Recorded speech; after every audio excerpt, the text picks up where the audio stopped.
Assalamualaikum warahmatullahi wabarakatuh. Teman-teman, kita masuk ke sesi kedua dalam forum diktum. Diktum itu bukan keputusan, Pak Tayu. Diktum itu singkatan dari dinamika hukum di Kota Makassar. Jadi ini adalah seri kedua untuk teman-teman hukum, dan kita siapkan memang sekali seminggu acara ini dan berbagai tema. Tapi hari ini saya akan ditemani sama Pak Tajudin Rahman. Selamat sore Pak Tajudin. Selamat sore. Assalamualaikum warahmatullahi wabarakatuh. Waalaikumsalam. Kemudian Pak Ransa Abraman, beliau adalah Wakil Ketua Pimpinan Nasional Gerakan Nasional Pemberantasan Korupsi. Selamat sore Pak Ransa. Selamat sore Pak Jo. Apa kabar? Baik. Alhamdulillah. Lama kita tidak ketemu. Pak Taju ini juga teman lama saya. Pak Taju, kalau saya dalam beberapa hari ini harus belajar banyak soal hukum. Tetapi karena kita mau berdiskusi tentang dinamika masyarakat, banyak orang mengatakan bahwa hukum itu menjadi media di antara dinamika masyarakat. Artinya di mana ada hukum, di situ ada masyarakat, di mana ada masyarakat, di situ ada hukum. Begitulah. Tapi kan kalau kita lihat perkembangan teknologi sekarang dengan maraknya media sosial, orang bisa berbuat apa aja. Pakar hukum bisa diprotes, atau ada orang yang tidak mengerti hukum tapi memaksakan, kan seperti itu yang terjadi sekarang. Dan menurut Pak Taju, bagaimana Anda melihat dengan situasi sekarang ini? Pertama begini loh, kan kita ini kan negara hukum ya. Itu kalau dulu kan pada waktu sebelum amandemen Undang Dasar 45 itu kan penegasan mengenai Indonesia sebagai negara hukum itu kan di penjelasan Undang Dasar 45. Setelah amandemen kan dia masuk di pasal 1 ayat 3 bahwa Indonesia adalah negara hukum. Nah, pengertian negara hukum itu berarti bahwa hukum itu supremasi, hukum itu ada di atas. Dia panglima. Nah, apa itu yang dimaksud dengan hukum sebagai panglima dalam suatu negara? Kalau saya mengutip pendapatnya Jeffrey Winter pada waktu Februari 2021, dia memberi orasi ilmiah pada ulang tahun Fakultas Hukum Gajah Mada. Dia menyatakan bahwa negara hukum itu baru disebut sebagai negara di mana hukum itu sebagai panglima atau supremasi hukum itu ada, yang juga disebut sebagai memberikan kesempatan pada persamaan di bidang hukum, equality before the law. Itu baru dia bisa disebut sebagai negara hukum kalau orang kuat dan penguasa tunduk pada hukum.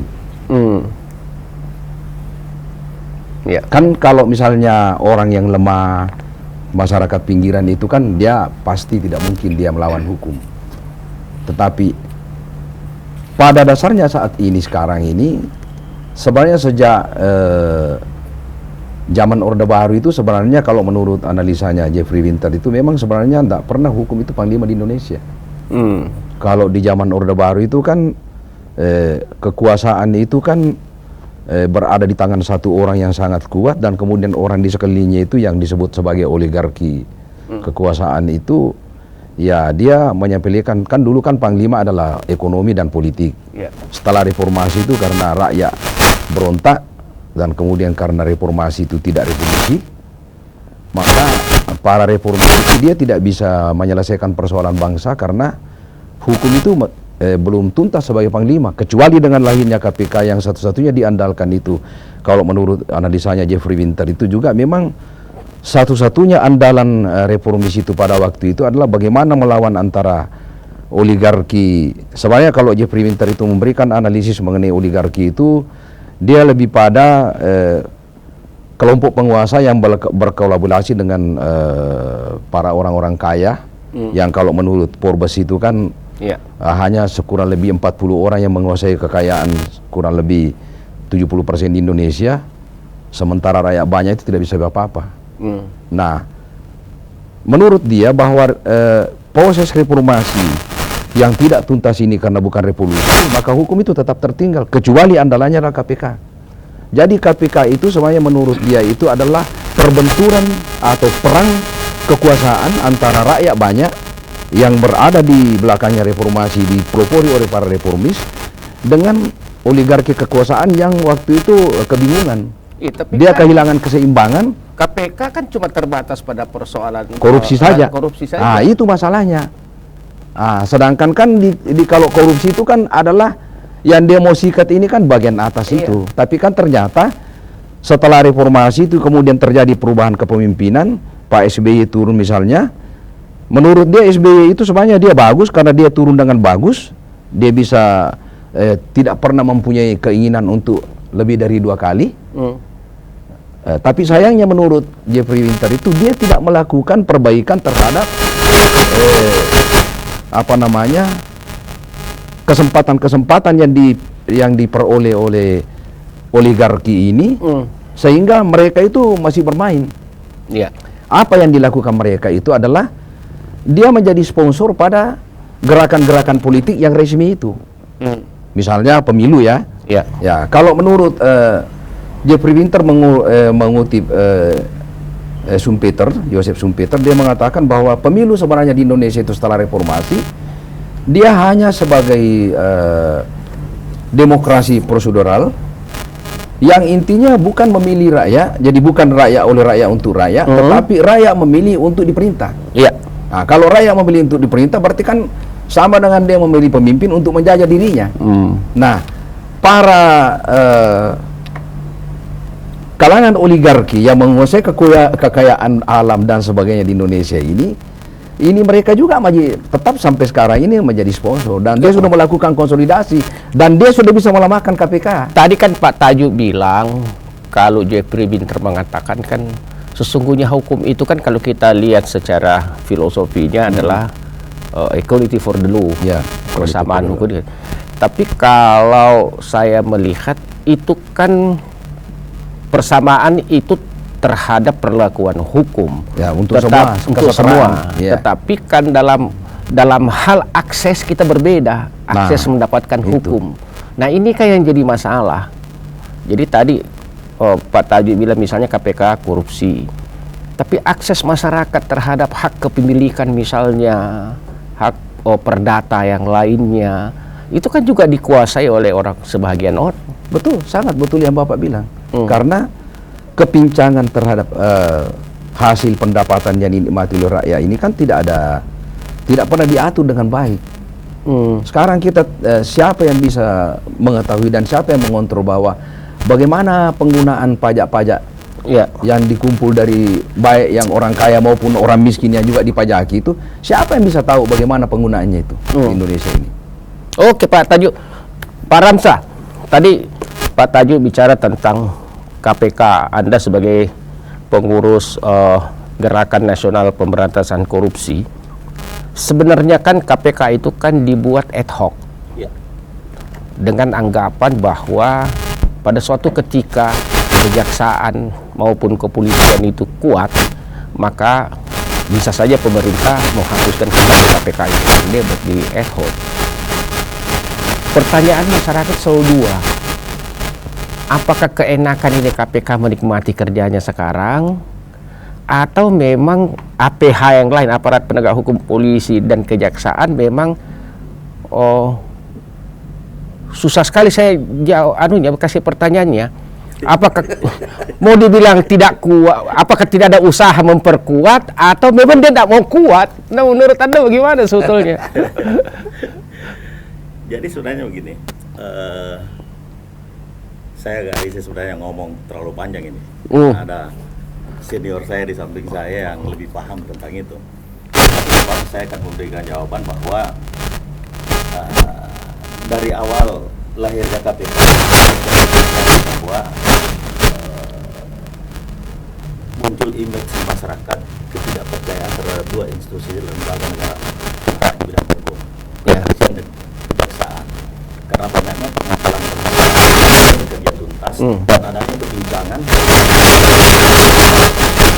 ada. Ya, kadang-kadang hukum itu hanya berlaku untuk masyarakat kecil yang di bawah. Bahkan seperti tadi yang telah diungkapkan oleh Kak Tajo, bahwa salah satu sektor yang sampai hari ini tidak terjawab adalah kemana pajak-pajak masyarakat itu satu sektor. Tapi sektor-sektor lainnya, di mana persoalan-persoalan kecil juga, seperti misalnya pungutan jembatan timbang yang kita lihat kesehariannya dulu seperti apa, kemudian pengurusan surat-surat di badan pertanahan dan kantor-kantor samsat. Ini satu contoh-contoh biasa saja. Lanjut. Oleh karenanya, dengan desakan masyarakat, dengan desakan reformasi ini, seperti tadi setelah diungkap oleh Kak Tajo, bahwa harapan masyarakat sesungguhnya itu ada di KPK, tapi kan cuma terbatas di persoalan korupsi saja. Tapi kalau kita memahami secara luas, kalau teman-teman di KPK sebenarnya ingin menegakkan aturan, kemudian berpihak pada masyarakat Yang mendukung dia lewat reformasi, maka KPK harusnya kuat.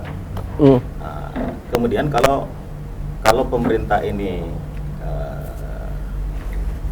memang berkeinginan untuk memberikan kesejahteraan ke masyarakat dengan perlindungan hukum yang ada, saya kira pemerintah harus bekerja sama dengan masyarakat untuk menguatkan KPK. Tapi kan itu yang tidak terjadi. Bahkan pemerintah melakukan pembiayaan yang sangat luar biasa dengan melonggarkan berbagai aturan. Contoh misalnya, muncul berbagai organisasi-organisasi yang seakan-akan juga berfungsi seperti penegak hukum. Berfungsi penegak hukum. Ini dilakukan pembiaran. Nah, munculnya organisasi-organisasi sebenarnya tidak menguatkan KPK juga, bahkan ikut melemahkan KPK. Karena pada akhirnya, mohon maaf ini, dua institusi lembaga hukum ini juga, ya bagaimanapun lembaga hukum ini kan bukan yang bergerak, tapi oknum-oknum pemimpin lembaga hukum ini banyak yang nakal dan memanfaatkan organisasi-organisasi yang bebas berdiri di era reformasi ini, sehingga pada akhirnya masyarakat bawah menjadi jenuh juga sebenarnya. Sehingga terbagi dua sebenarnya, kata Jo. Ada tuntutan untuk membubarkan KPK sebagai ad hoc karena dia ad hoc saja oleh masyarakat. Ada juga yang berkeinginan agar KPK ini tetap kita kuatkan, bagaimanapun ini sangat dibutuhkan. Dan ini sampai sekarang, sehingga Hajo baru-baru ini kan pemerintah lagi membentuk satu badan di bawah Kemenpolhukam, Satgas Saber Pungli. Satgas Saber Pungli ini sebenarnya kita di GMPK mendorong untuk berdiri sendiri sebagai badan untuk mendukung KPK. Kan KPK cuma korupsi nih. Satgas ini terdiri dari seluruh unsur elemen yang ada di pemerintahan di dalamnya ada, Kak. Ini dukung, tapi kan tidak berlanjut, sehingga ya kita lihat terjadi sekarang. Saya sendiri di Dewan Pimpinan Nasional Gerakan Pemberantasan Korupsi bingung nih, KPK dikuatkan sekarang atau dilemahkan, karena sama saja, karena unsur-unsurnya juga dari dua lembaga hukum negara kita ini, kejaksaan dan kepolisian, yang sangat menonjol di sana. Itu yang saya bilang, Pak Ramsa, kan kekuatan KPK itu ada pada personilnya. Ya. Personilnya kan dari dua APH juga, dari polisi. Nah, itulah begini ya. Ini saya pertama dulu, saya tadi ada yang saya terlupa soal di mana ada masyarakat tidak ada hukum, baru saya masuk situ. Kan ini saya lihat Kak Encu ini beliau lebih tua dari saya, jadi saya panggil Tonte Angka. Iya, saya yang paling muda di sini. Dia paling tua, tapi dia paling muda gayanya. Sebenarnya itu kalau dulu itu Cicero itu dari Italia yang mengatakan bahwa di mana ada masyarakat di situ ada hukum. Iya, Tetapi sekarang itu sebenarnya bukan di mana ada manusia di situ ada hukum. Waktu itu belum ada hukum lingkungan hidup. Iya. Nah, sekarang ada hukum lingkungan hidup di hutan, meskipun Anda tidak ada di situ, di dalam hutan itu ada hukum yang mengatur itu hutan. Jadi kalau Anda sendiri saja pun sudah ada, meskipun itu bukan masyarakat. Kalau misalnya Pak Ancu sama Pak Ramsa ke sana, ya ada aturan. Anda di hutan yang sana, di situ hutan yang situ yang misalnya kurang lebih 10 km sendiri-sendiri, di sana Anda sendiri-sendiri tidak boleh seenaknya memperlakukan hutan itu seenaknya, karena ada hukum lingkungan hidup yang mengatur. Nah, itu. Nah, sehingga sebenarnya yang tadi Kak Ancu bilang soal media sosial itu, sebenarnya jangankan media sosial, kita saja keluar dari tempat ini, menyeberang di jalan di depan ini, Riburane ya. Iya. Nah, kita menyeberang saja di sana dari sini ke hotel yang di depan itu sudah kita diatur oleh hukum. Iya. Jadi tidak ada tempatnya, tidak ada hukum, apalagi di dalam media sosial itu, karena udah ada undang-undang IT yang mengatur mengenai itu. Nah, itu dulu. Yang kedua soal ketidakberesan penegakan hukum ini, soal apakah itu KPK itu atau tidak. Memang sebenarnya kalau saya ya, konsep itu kok dulu pernah ada ketika awal reformasi itu. Saya kebetulan salah satu yang diminta untuk membuat, saya pembicara waktu itu Kementerian Hukum dan HAM membuat semacam seminar dia keliling Indonesia. Saya kebetulan pembicara salah satu. Waktu itu Pak Profesor Ramli Artasosmita, dia masih direktur waktu itu, dia memandu di Hotel Said. Saya pembicara sama Profesor Rama Ali sama Mapinawang. Saya berdua dari kalangan pengacara dan beberapa akademisi. Saya membuat tulisan tentang reformasi dan perubahan sistem peradilan di Indonesia. Bagaimana ini? Karena yang tadi dicerita itu hakim, jaksa dan polisi itu, kenapa bisa ada KPK? Saya mengatakan bahwa kalau ini mau dibereskan, harus sistem peradilan dibereskan. Karena apa? Siapa yang menentukan itu hukum sebenarnya bisa selesai? Hakim. Palu terakhir adalah sama hakim. Makanya pengadilan dianggap sebagai benteng keadilan. Iya. Dan kenapa itu gambar atau patung Dewi Keadilan itu ditutup matanya? Maksudnya dia tidak perlu tahu siapa itu di depan saya, siapa di belakang saya, siapa di depan saya. Hukum itu harus tegak, siapapun yang ada di sekitar saya. Itu kenapa ditutup matanya itu Dewi Keadilan, yang sebenarnya itu kan diciptakan di rumah sana itu. Sejak zaman dahulu kala itu, patung itu sudah sampai sekarang. Di kantorku pun saya juga punya patung seperti itu. Nah, KPK itu sebenarnya memang sebenarnya kenapa korupsi itu duluan diberantas, karena ujung tombaknya negara itu kalau dia mau ditegakkan itu memang ini dulu. Tidak bisa hukum itu tegak kalau ada korupsi. Tidak mungkin itu hukum tegak kalau ada korupsi. Kalau misalnya Anda hakim, Anda jaksa, yang di sana saya misalnya polisi. Nah, kalau kita yang tidak beres kan rakyat pasti ikut di dalamnya. Tidak mungkin rakyat itu bisa membersihkan kita kalau kita tidak belum bersih. Nah, waktu itu saya usulkan, bagaimana kalau pengadilan kita ini direformasi, kita ganti misalnya sistem juri. Nah, tidak perlu dibubarkan pengadilan. Tetap ada. Hakimnya itu diganti fungsinya sebagai moderator saja. Yang memutus perkara itu adalah juri. Kenapa kita tidak percaya sama hakimnya? Ya tadi kan sudah dari awal dia mengatakan bahwa mengapa ada KPK, karena penegak hukum yang lainnya kan tidak dipercaya. Nah, kalau yang satu ini sudah beres, yang lain pasti ikut. Jadi rumit sekali. Rumit. Tidak sesederhana apa di kepala kita itu hukum. Tapi begini, kalau menurut saya ya, ini kan pandangan saya sebagai orang yang bukan praktisi hukum. Artinya kan selama ini sebagian masyarakat menganggap perjalanan KPK cukup bagus dalam memberantas korupsi. Tapi kan persoalannya bukan di situ. Persoalannya ada di pencegahan. Iya kan? Ya. Kalau KPK itu dibentuk hanya untuk memproses orang yang korupsi, tidak habis-habis. Iya. Tapi bagaimana proses pencegahan? Dan saya orang yang banyak berkecimpung di dalam politik pemerintahan ya, melihat hampir semua korupsi itu terjadi pada proses belanja negara. Nah, menurut saya, kalaulah ada advis KPK atau ada advis aparat hukum pada proses penganggaran itu, susah sekali terjadi korupsi. Karena kalau di dalam anggaran ada rencana kerja, ada program anggaran, ada perencanaan, ada ini, selesai semua. Nah, menurut Anda bagaimana sih? Secara pribadi maupun secara kelembagaan saya setuju dengan pendapatnya Pancu. Dan itu sebenarnya memang harus dilakukan. Tapi sebelumnya saya ingin jelaskan begini, bahwa KPK ya masyarakat secara umum tahu bahwa hanya korupsi yang ada di dalam. Iya. Penangkapan terhadap orang-orang korupsi OTT. Padahal di dalam ini KPK ini adalah organisasi, Kak. Iya. Ini lembaga negara. Di dalamnya juga ada bagian-bagian. Ada bagian yang khusus untuk pendidikannya, ada yang khusus untuk pencegahannya. Nah, ini yang tidak dibuka ke masyarakat dan tidak dilakukan secara terbuka. KPK sendiri beberapa tahun terakhir ini hanya memanfaatkan satu lembaga ormas saja untuk pendidikan pencegahan itu. Padahal harusnya merata. Sekarang kan KPK tidak seperti lagi, kata Ju. Sekarang KPK ada perwakilannya di setiap provinsi loh. Iya. Ada perwakilannya. Dan perlu barangkali dipahami oleh masyarakat juga bahwa negara kita ini cukup sekali membentuk lembaga-lembaga.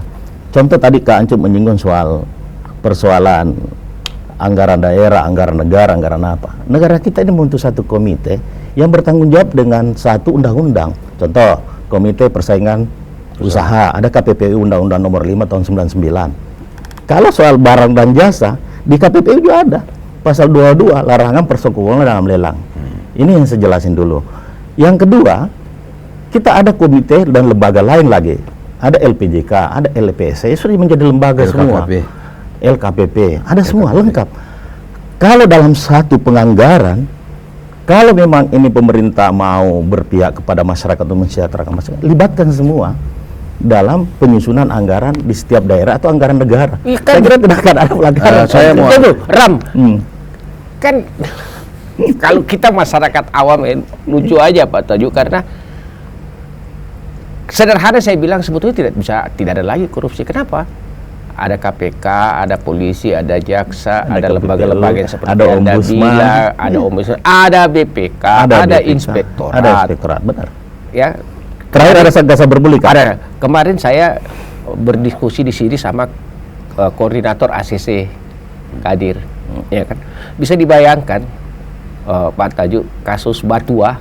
Ya.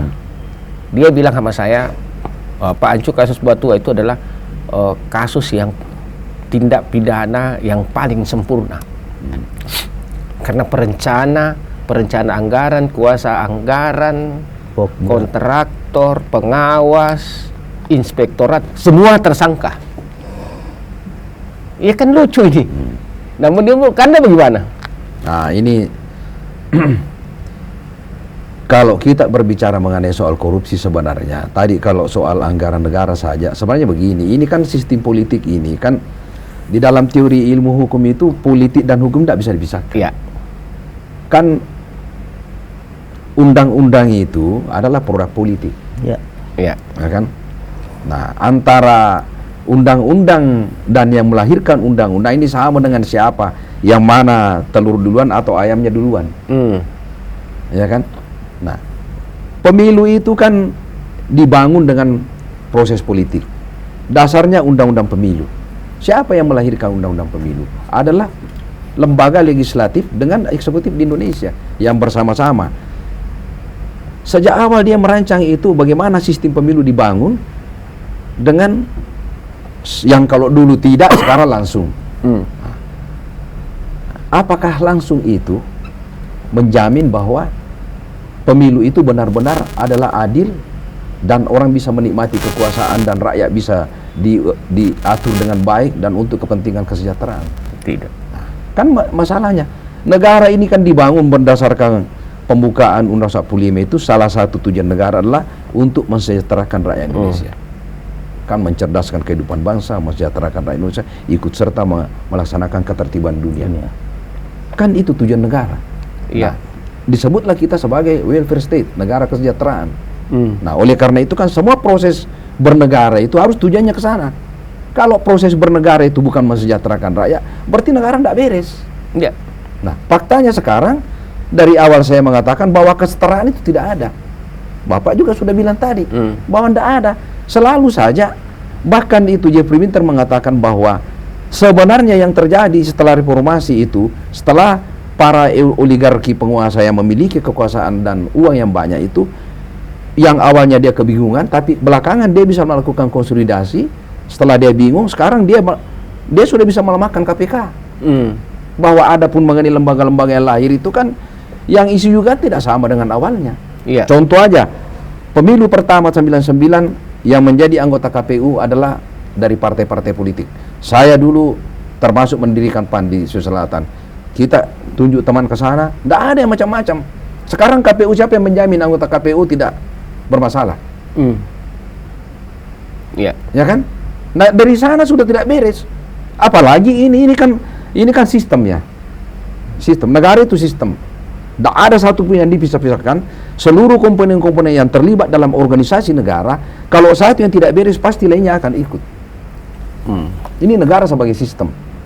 Jadi sistem politiknya tidak beres, maka hukumnya akan ikut. Ini kalau kita bicara sistem, ini kalau bicara sistem ya holistik kan. Iya. Saya tidak mau bicara terpisah-pisah. Ya, bangunan negara ini tidak beres karena apa? Ada perilaku sosial, perilaku hukum yang tidak bagus sejak awal. Ya kan? Mengapa Muhtar Lubis mengatakan di zaman Orde Baru bahwa ada budaya korupsi itu budaya. Jadi itu tidak pernah tuntas. Lahir reformasi, kemudian yang tadi dia sebut dua lembaga negara yang menegakkan hukum, dua itu dia bilang tidak beres. Itu kegagalan reformasi. Kenapa tidak dibereskan yang dua itu? Mengapa cuma KPK? Ternyata kan KPK dikuasai oleh dua orang itu, dua kelompok itu. Saya tidak enak karena saya pengacara ya, saya jangan. Iya. Biarlah dia yang sebut. Kan? Dua institusi yang dia sebut tadi itu kenapa tidak dibereskan? Itulah menurut Jeffrey Winters yang membuat Indonesia tidak beres sampai sekarang. Karena ujung tombaknya kedua itu, dan kemudian tadi yang saya sebut yang pegang palu itu kan dia terakhir. Iya. Nah, saya tidak berani sentuh yang dua, saya mengatakan sentuh yang satu dulu. Karena sebenarnya mafianya di sana. Iya. Saya kasar aja saya ya, karena bukan saya sebut tadi situ-situ. Kalau kita lihat seperti disampaikan oleh Pak Tajuk tadi kan, tentu kita juga tidak bisa tidak bisa pesimis ya. Enggak. Mengatakan bahwa APH misalnya kepolisian dan kejaksaan tidak bisa. Saya tidak bilang loh. Ya tidak bisa kita tingkatkan, ya kan. Saya yakin upaya untuk ke situ pasti ada. Pasti. Tapi kan pertanyaan-pertanyaan dari masyarakat sekarang kan melihat kenapa lama sekali? Kan begitu, sementara udah berapa tahun? KPK ada 10 tahun lebih. 10 tahun lebih dan kalau menurut saya ya awam terhadap hukum, mestinya orang yang sudah 10 tahun itu kalau dia kembali ke institusinya kan institusinya bisa lebih bagus. Ya.